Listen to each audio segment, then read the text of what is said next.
శుక్లాంబరధరం విష్ణుం శశివర్ణం చతుర్భుజం ప్రసన్నవదనం ధ్యాయేత్ సర్వవిఘ్నోపశాంతయేత్.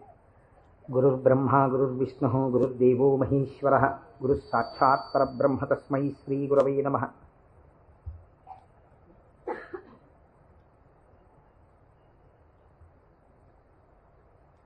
వ్యాసాయ విష్ణురూపాయ వ్యాసరూపాయ విష్ణవే నమో వై బ్రహ్మనిధయే వాసిష్ఠాయ నమో నమః.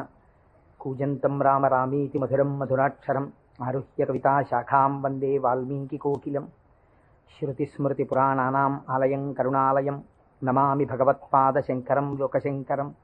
వాగర్ధావివ సంపృక్తౌ వాగర్ధప్రతిపత్తయే జగతః పితరౌ వందే పార్వతీపరమేశ్వరౌ. సూక్తిం సమగ్రయతున స్వయమేవ లక్ష్మీః శ్రీరంగరాజమహిషీమధురైకటాక్షైః. వైదగ్ధ్యవర్ణగుణగుంభనగౌరవైర్యాం కండూలకర్ణకుహరాः కవయోధయంతి.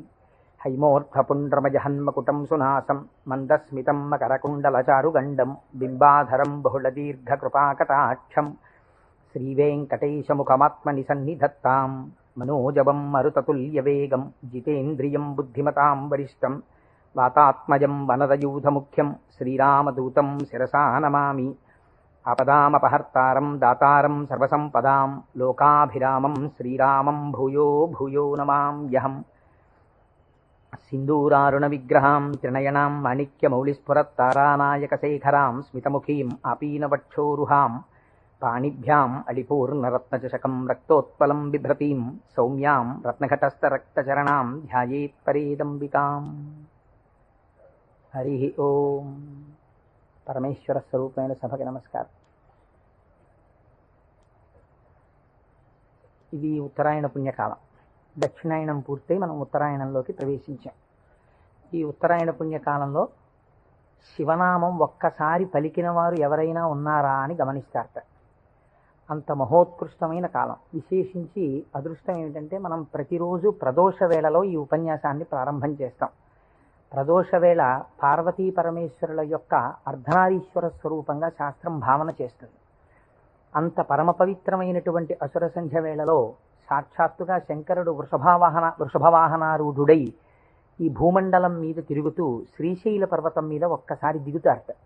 అందుకే సంధ్యారంభ విజృంభితం శృతిశిరస్థానాంతరాధిష్ఠితం సప్రేమ భ్రమరాభిరామమసకృత్సద్వాసనాశోభితం భోగీంద్రాభరణం సమస్త సుమన పూజ్యం గుణావిష్కృతం సేవే శ్రీగిరి మల్లికార్జున మహాలింగం శివాలింగితం అంటారు.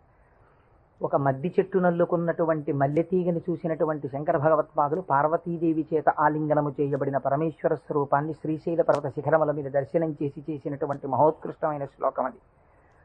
అటువంటి శివస్వరూపాన్ని మనం ప్రదోష వేళలో ప్రవచనంగా చేసుకునే ముందు శివపురాణం సామాన్యమైంది కాదు, చాలా పెద్ద గ్రంథం అది.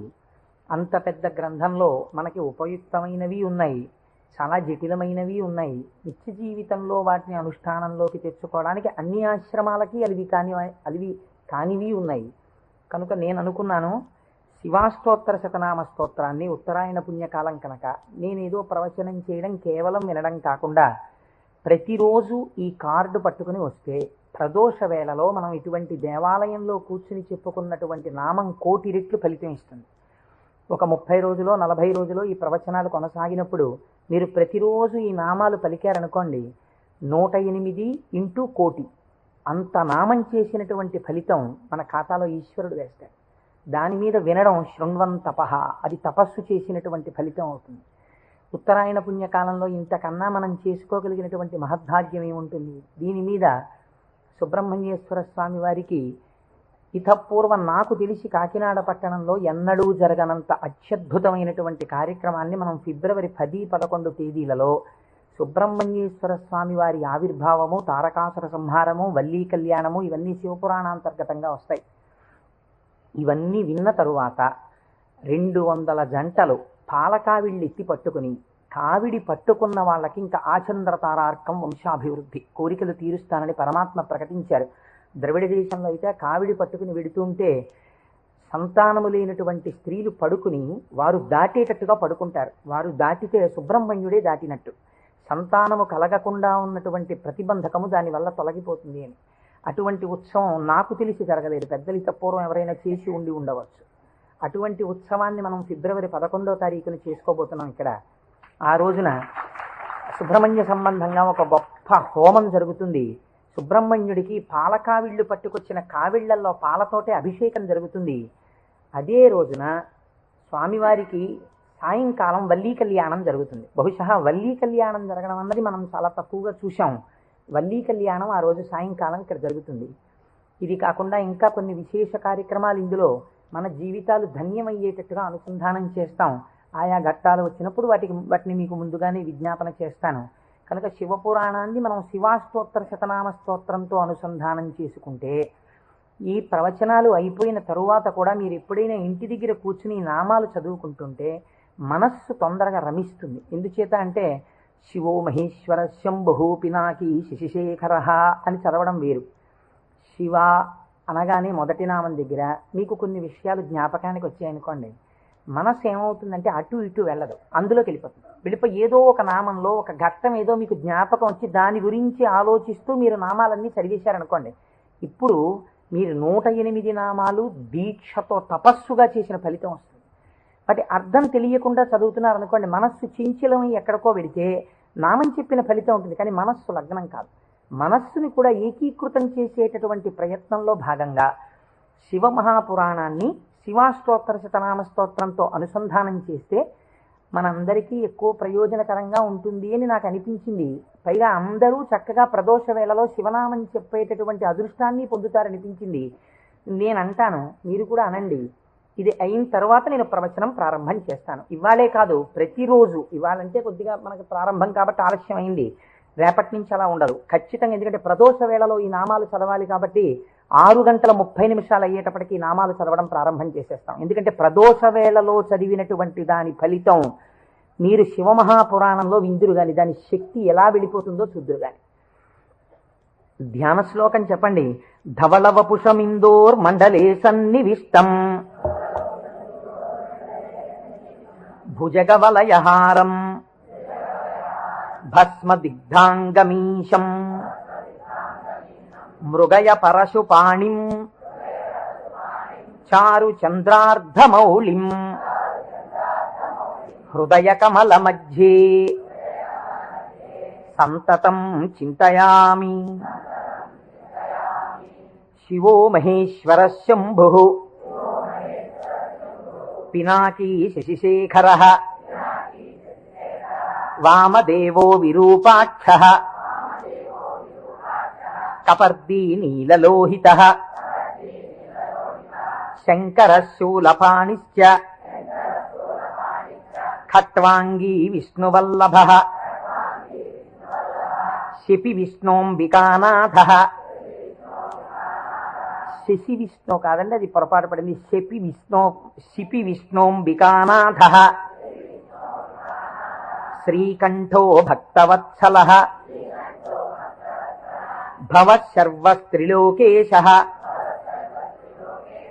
సితికంఠ శివాప్రియ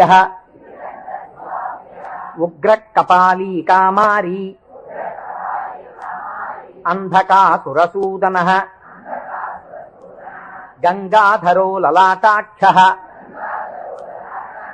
కాలకాల కృపానిధి భీమ పరశుహస్తశ్చ మృగపాణిర్జటాధర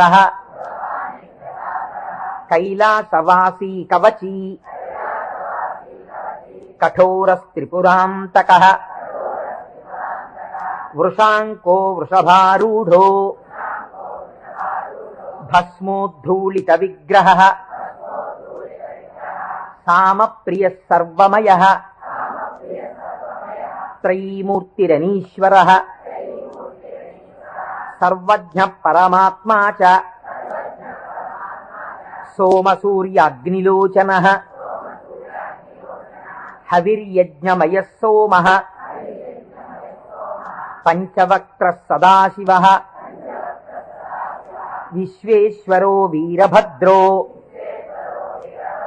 గణనాథ ప్రజాపతి హిరణ్యరేతా దుర్ధర్షో గిరిశో గిరీశో నగః భుజంగభూషణో భర్గో గిరిధన్వీ గిరిప్రియః కృత్తివాసాః పురారాతిః భగవాన్ ప్రమదాధిపః మృత్యుంజయః సూక్ష్మతనుః జగద్వ్యాపీ జగద్గురుః వ్యోమకేశో మహాసేనః జనకశ్చారు విక్రమ మహాసేన జనకశ్చారు విక్రమః రుద్రో భూతపతిస్థాణుః అహిర్భూజ్ఞో దిగంబరః అష్టమూర్తిరనేకాత్మా సాత్విక శుద్ధ విగ్రహః శాశ్వత ఖండ పరశుః అజపాశ విమోచకః మృఢ పశుపతిర్దేవో మహాదేవో వ్యయో హరిః పూషదంతభిదవ్యగ్రో దక్షాధ్వర హరోహరః భగనేత్రభిదవ్యక్తః సహస్రాక్ష సహస్రపాత్ అపవర్గ ప్రదోనంతః తారక పరమేశ్వరః ఏవం శ్రీ శంభుదేవస్య నామ్నామస్తోత్తరం శతం. శ్రీ శివాష్టోత్తర శతనామ స్తోత్రం సమాప్తం.